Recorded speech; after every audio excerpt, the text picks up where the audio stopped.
It was a crisp autumn day when Karoline Leavitt, the outspoken Republican congresswoman, took her seat for what was supposed to be a typical morning press conference. The crowd was small, but the stakes were high.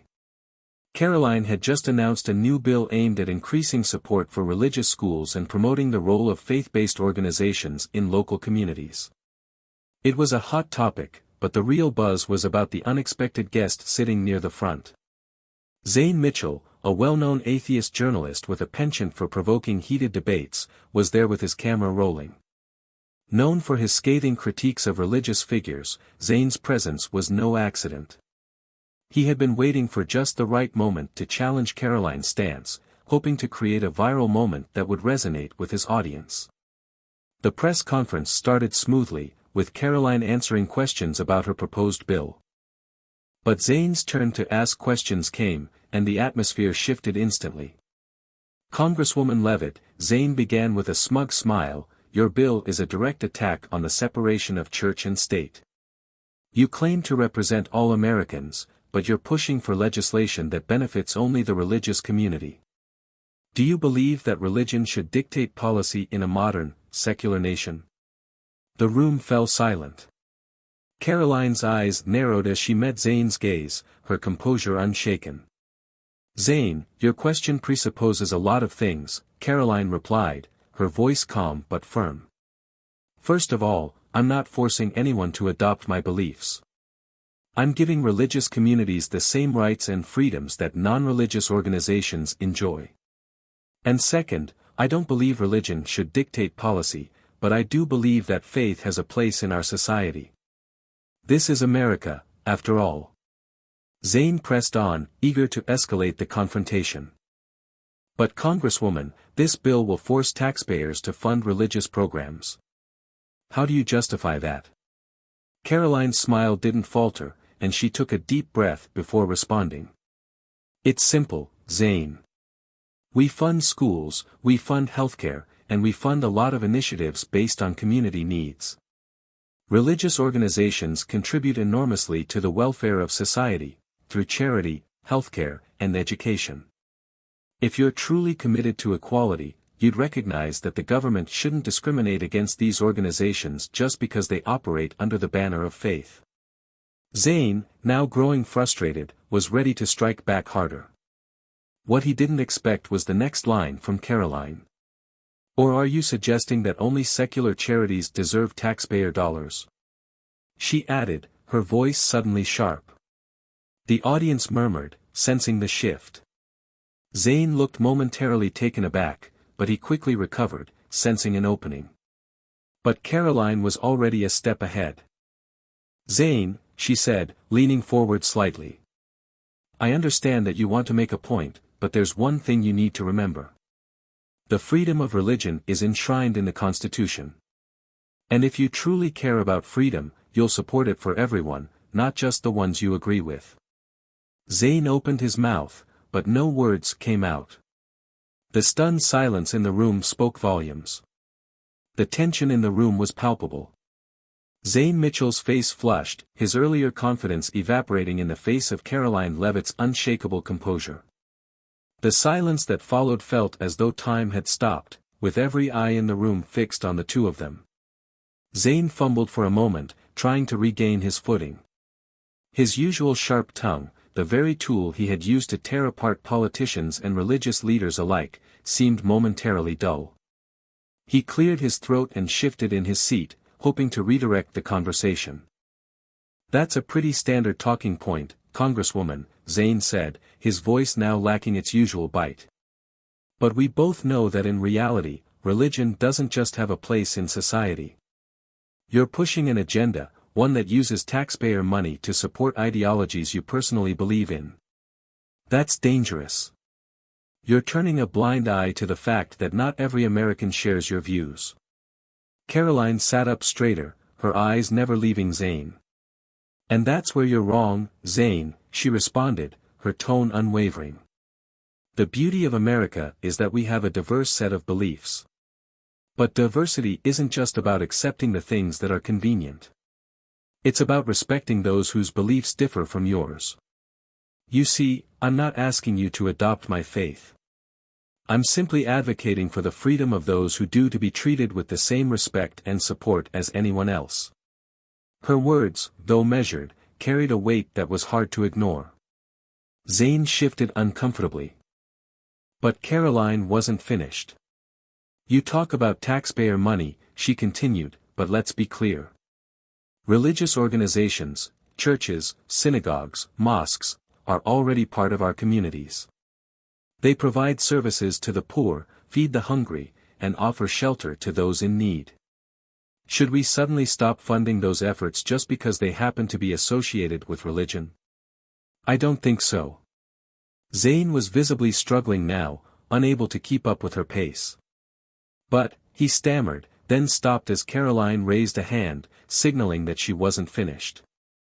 Zane, Karoline said with a calm finality, if you're truly concerned about fairness, you'd acknowledge that people of faith deserve the same rights as anyone else in this country. You may not believe in God, but you can't deny the impact that faith-based organizations have in shaping communities, helping those who need it the most. The room was so still, it felt as though the entire country had collectively held its breath. Zane opened his mouth again, but this time he had no snappy comeback. He knew that Karoline had effectively shut down his argument. The journalist, who had come into the press conference determined to embarrass the congresswoman and prove her wrong, found himself speechless. And then, Karoline delivered the line that would make headlines across the nation. You see, Zane, she said, her voice quiet but firm, this isn't just about a bill. It's about something much larger, something that goes to the heart of what America stands for. Religious freedom is not a privilege, it's a right. And if you want to stand against that, you're not just standing against me, you're standing against the very foundation of this country. The room erupted in whispers. Zane's face turned crimson as he struggled to regain his composure, but Karoline had already won the moment. Her words had struck like a lightning bolt, and there was no coming back from that. The press conference had come to a halt, but the tension lingered in the air like a thick fog. Zane Mitchell sat there, his mouth agape, as if he was still processing what had just happened. He had expected a back and forth, a clash of ideologies that would fuel his article and make headlines. But what Karoline had just delivered wasn't a mere political rebuttal, it was a masterstroke of rhetoric that stunned everyone in the room. Karoline's reply wasn't just about defending her bill, it was about defending the very principles that America was built on. And it resonated, not just with the religious right, but with anyone who had ever felt their freedoms were under attack. The reporters shuffled uneasily in their seats, unsure of how to proceed. Zane, clearly rattled, tried to gather his thoughts. Finally, he cleared his throat and spoke, though his voice lacked its usual sharpness. Congresswoman, I understand your point, but don't you think there's a danger in intertwining religion with government in such a direct way? We've seen how that can lead to discrimination against minorities, against people who don't share those beliefs. Karoline leaned forward again, her eyes locking onto Zane's with a calm intensity. Zane, that's the thing, she said slowly. This bill isn't about forcing people to accept religious beliefs. It's about ensuring that religious communities are allowed to thrive, just like any other. You want to talk about discrimination?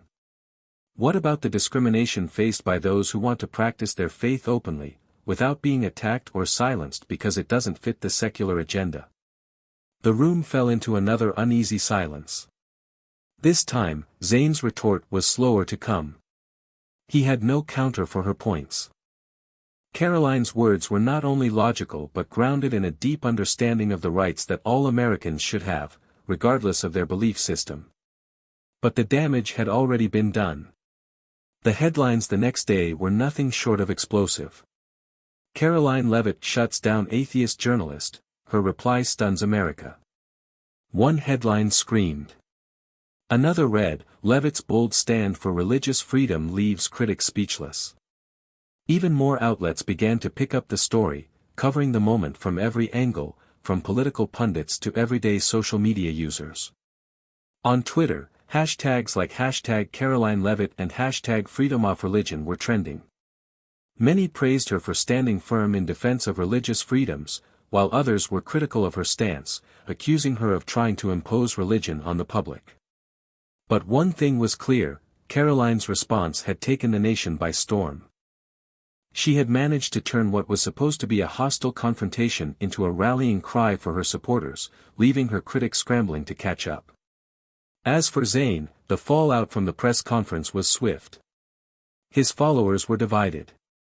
Some respected his attempt to challenge an influential political figure, but others felt his inability to respond effectively to Karoline made him look weak. The video clip of the exchange quickly went viral, with countless memes and commentary flooding the internet. Karoline, however, had made her point loud and clear.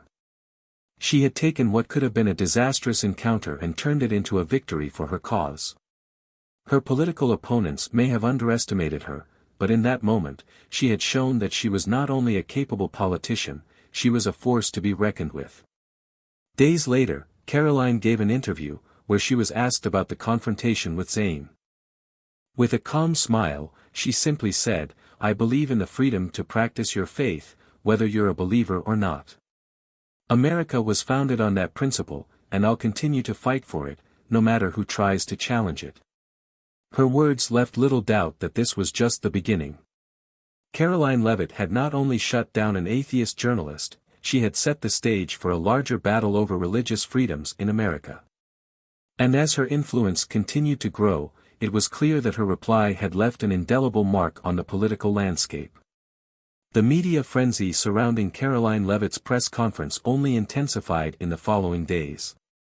What had started as a single, tense exchange between a politician and a journalist quickly snowballed into a nationwide debate about the role of religion in public life. Karoline had tapped into a deep vein of conservative values that many Americans felt were being increasingly under siege. The press conference wasn't just a win for her, it had ignited a political firestorm that would have repercussions for months to come. Politicians from across the spectrum weighed in, each using the incident to further their own agendas. Conservative voices rallied behind Karoline, praising her for standing up to the secular elite. They saw her as a defender of the values that had made America strong: family, faith, and freedom. Her supporters, many of whom had been previously skeptical of her, now saw her as a champion of religious liberty, someone willing to take on the powerful forces seeking to secularize the nation. On the other side of the aisle, liberal politicians and progressive pundits decried Karoline's stance, calling it a dangerous step toward a theocracy. Some argued that her proposal threatened the very essence of democracy, claiming that it would give religious institutions too much influence over government policy. Others, however, took a more personal approach, attacking her character and painting her as out of touch with the diversity of beliefs in the country. "Karoline Leavitt is dangerous," said one prominent liberal senator during a televised interview. "Her position threatens the very freedoms our Constitution guarantees. Religious freedom should never be used as a tool to impose one set of beliefs on an entire nation. Her actions show that she's willing to trample over the rights of those who don't share her faith." Despite the backlash, Karoline's response was unwavering. She continued to emphasize her belief in the Constitution and the need to protect religious freedom for all Americans. But beyond the political squabbling, she knew that this moment could define her career. The stakes were higher now, and the pressure was mounting. Meanwhile, Zayn Mitchell's reputation, once synonymous with sharp investigative journalism, was now tainted by his failure to outmaneuver Karoline in the press conference. His article, intended to skewer her, came across as a defensive, disjointed attempt to salvage his pride. It was widely mocked by both his detractors and some of his own followers, who had expected a more incisive response to Karoline's points. Zayn's career wasn't the only one affected. The press conference had inadvertently strengthened the resolve of the religious right, and a wave of new candidates with similar values to Karoline's began to rise up in state and local elections. Churches across the country were rallying behind her, holding rallies and organizing efforts to support her agenda. Social media campaigns emerged in her favor, with hashtags like #StandWithCaroline and #FaithOverFear spreading like wildfire. But there was a deeper undercurrent to this movement. For the first time in years, the issue of religious freedom was being discussed not just as a niche concern but as a central, defining issue in American politics. Karoline had put it front and center, forcing both sides to grapple with what the nation stood for at its core. In the weeks that followed, Karoline's office received a surge of support from across the country, including from people who had never been politically active before. A campaign that was initially designed to support a single piece of legislation had transformed into a broader movement to reaffirm the role of faith in public life. But there were whispers of a counter-movement, too. Progressive activists began organizing protests, claiming that Karoline's stance was a direct threat to freedom of thought. They argued that the government should not subsidize or give special treatment to religious organizations, and that the nation needed to move beyond the outdated notion that faith should be central to public policy. Amidst all of this, Karoline remained steadfast. She knew that the controversy was far from over. The debate had only just begun, and she was ready to take on anyone who stood in her way. The political landscape was shifting, and Karoline Leavitt was determined to be at the forefront of that shift. "I've been called many things over the last few weeks," Karoline said in one of her interviews. "But I'll tell you this, religious freedom is a right, not a privilege. And I will fight for it, even if it means going head-to-head with the loudest voices in the room." Her resolve was clear, and as the political tides began to turn, one thing was certain: Karoline Leavitt had not only shut down an atheist journalist, she had ignited a movement that would change the political landscape for years to come. The weeks after the press conference saw Karoline Leavitt's influence grow exponentially.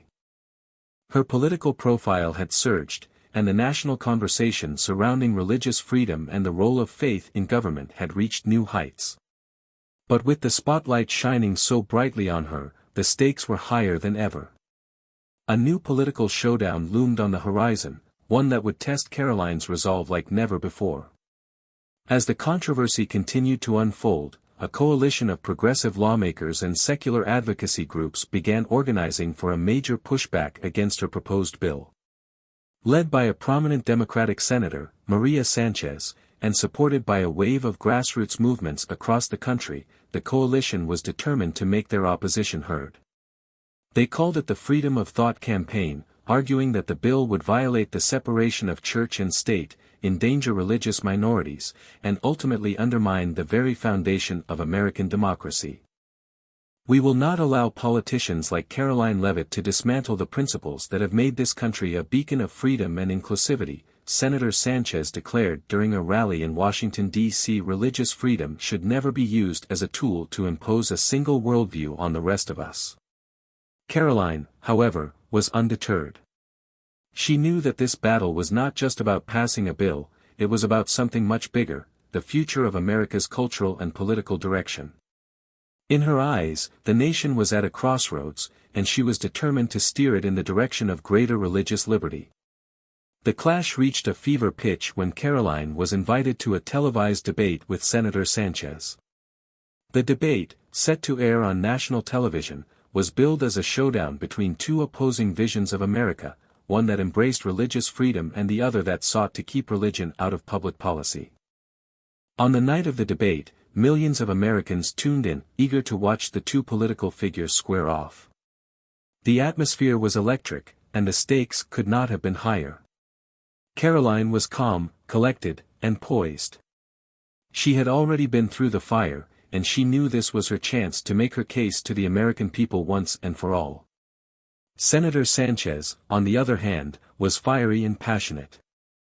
She was prepared to attack Karoline's position from every angle, confident that she could expose the dangers of the bill and rally public support behind her own vision of a secular, inclusive America. The debate began with opening statements. Karoline spoke first, her voice steady and powerful as she laid out her case for religious freedom. "My fellow Americans," she began, "I stand before you not just as a congresswoman, but as someone who believes in the very principles upon which this nation was founded: freedom, equality, and the right to practice your faith without fear or restriction. This bill is not about imposing religion on anyone, it's about ensuring that religious communities are not sidelined in favor of a secular agenda. It's about recognizing that faith-based organizations contribute greatly to the welfare of society, and they deserve the same respect and support as any other group. As she spoke, Karoline's words resonated with many in the audience. She made it clear that her goal was not to force anyone to adopt her beliefs, but to allow those who choose to live by their faith to have the same rights and freedoms as anyone else. It was a message that struck a chord with millions of Americans who felt their beliefs were under attack. Senator Sanchez, however, was quick to respond. "Congresswoman Leavitt," she said with a sharp edge to her voice, "your bill is not about religious freedom. It's about turning this country into a religious state where the government plays favorites. The separation of church and state is a cornerstone of our democracy. Your bill threatens that separation, and by doing so, it threatens the very freedoms we hold dear." The room was tense as the two women exchanged sharp words. But Karoline's composure never wavered. She had been through this battle before, and she knew exactly how to handle the attacks. "Senator Sanchez," she said with calm determination, "you claim to defend freedom, but what about the freedom of the millions of Americans who practice their faith every day? Should their voices be silenced just because you believe in a different worldview? This country was built on the idea that we all have the right to worship as we see fit. And that right should never be denied, whether you believe in God or not." The audience was divided. Karoline's supporters cheered, while those who aligned with Sanchez's views remained silent, seething. The debate continued in this fashion, each woman making impassioned arguments, trying to sway the public to her side. But by the end of the night, it was clear that Karoline had once again made her case convincingly. When the debate concluded, the media outlets were abuzz with reactions. Many praised Karoline for her poise and unwavering commitment to religious freedom, while others decried her stance as divisive and dangerous. But there was no denying the impact of her performance. The issue was no longer just about a single bill, it had become a national conversation about the future of religious liberty in America. In the days that followed, Karoline's poll numbers soared. Donations to her campaign skyrocketed, and her influence in Washington grew stronger by the hour. As for Senator Sanchez and her coalition, they were left scrambling, struggling to find a way to counter Karoline's momentum. It was clear that Karoline Leavitt had won the debate, and with that victory, she had solidified her place at the center of the political stage. The battle over religious freedom was far from over, but Karoline was ready for whatever came next. The political storm that Karoline Leavitt had stirred up continued to rage across the nation, but in the weeks following her dramatic debate with Senator Maria Sanchez, it became clear that Karoline's vision was resonating deeply with the American public. The discussions around religious freedom were no longer just confined to newsrooms or political offices, they had entered homes, living rooms, and social media threads, fueling heated debates and, for many, sparking a sense of urgency about the future of the country's values. In the aftermath of the debate, Karoline's bill gained unprecedented support. Grassroots organizations, churches, and faith-based groups rallied behind her, organizing marches and petition drives to urge lawmakers to pass the legislation. She found herself invited to conservative rallies across the nation, where her message of religious freedom and individual rights was met with roaring applause. The momentum was undeniable, and for the first time in a long time, Karoline felt like she had become the face of something far bigger than just one bill, she was now the leader of a movement. But the battle wasn't over. As Karoline's influence grew, so did the opposition. The liberal side of the debate continued to build its case, hoping to stop the bill from advancing. Public protests intensified, with signs that read separation of church and state and freedom for all, not just believers. The media coverage was polarized, with commentators on both sides shouting over each other, each group convinced they were fighting for the soul of the nation. Then, the day came, the vote on her religious freedom bill was scheduled. The Capitol was packed with reporters, lobbyists, and the public who had become consumed by the spectacle. Karoline stood in the halls of Congress, her hands folded before her, a calm yet determined presence. She knew this vote would define her legacy. As the votes were cast, the chamber grew still. Every member of Congress was aware that this was no ordinary piece of legislation, it was a referendum on what kind of country America would be going forward. Would it remain a place where religious freedom could be fully realized, or would it move toward an era of secularism that pushed faith to the margins? Finally, the results were read aloud. The bill had passed. A wave of relief and triumph washed over Karoline as she stood in the midst of the chaos. Her supporters erupted into cheers, and even her critics couldn't deny the significance of the victory. It wasn't just a legislative win, it was a political one. Karoline had managed to lead her side through a divisive issue, and in doing so, she had cemented her role as one of the most powerful voices in the Republican Party. But Karoline wasn't satisfied with just a win. As she spoke to the press after the vote, her message was clear: this isn't just about a bill passing. This is about restoring the freedoms that make America great. It's about ensuring that every American, whether they follow a religion or not, has the right to live according to their beliefs. We've taken a step forward, but our work is far from done. As the nation moved forward, Karoline's win reverberated beyond just the halls of Congress. Religious organizations now had a greater platform to advocate for their causes, and a new generation of conservative politicians emerged, inspired by Karoline's example. The conversation about faith in politics had shifted in a way that few could have predicted, and Karoline had not only been part of it, she had shaped it. Yet, she remained humble. In the months that followed, she continued her advocacy for religious liberty and worked tirelessly to build bridges across political divides. Karoline knew that while this victory was monumental, the real work of uniting the nation and defending its founding principles would take far more than one bill. Today, we've fought for religious freedom, she said in her victory speech. But tomorrow, we fight for the soul of this nation. We stand for the rights of every American to live freely, to speak freely, and to worship as they choose. This is just the beginning. And so, Karoline Leavitt's legacy was written, not just in the passage of a bill, but in the hearts and minds of a nation that had been forced to reckon with its most fundamental values. The woman who had stunned the nation with a single response to an atheist journalist had now become the voice of a new political era. The final battle had been won, but the war for America's future was just beginning.